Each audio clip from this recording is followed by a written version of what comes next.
চণ্ডীপুর বিধানসভার রাংরুং চা বাগানের ছয়দ্রুন এলাকায় নেমে এসেছে এক ভয়াবহ মানবেতর পরিস্থিতি।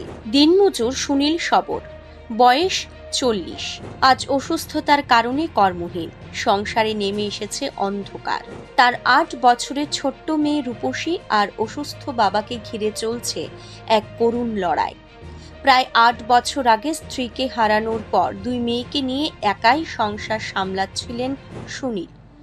বড় মেয়ে পূর্ণিমা, বয়স 11, বর্তমানে অন্যের বাড়িতে গৃহপরিচারিকার কাজে রয়েছে।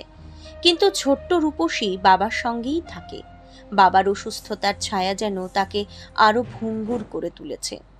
3 মাস ধরে সুনীলের তীব্র কাশি। অসুখ এতটাই বেড়েছে যে গত 2 মাস ধরে কাজে যেতে পারছে না সে। সংসারে নেমে এসেছে চরম অভাব। অঙ্গনওয়াড়ির খাবার থেকেও বঞ্চিত রূপসী। প্রতিবেশীদের কথায় টানা 15 দিন ধরে তাদের ঘরে উনুন জ্বলেনি। অন্যের দানের খাবারই কোনো মতে চলছে দিন। আশঙ্কা করা হচ্ছে সুনীল এবং তার মেয়েও হয়তো টিবিতে আক্রান্ত। এলাকাবাসীর অভিযোগ, এখনো পর্যন্ত সরকারি কোনো সাহায্য এই পরিবারটির কাছে পৌঁছায়নি। তাই তাদের একটাই দাবি, অবিলম্বে সুনীল ও রূপসীর চিকিৎসা এবং খাদ্যের ব্যবস্থা হোক।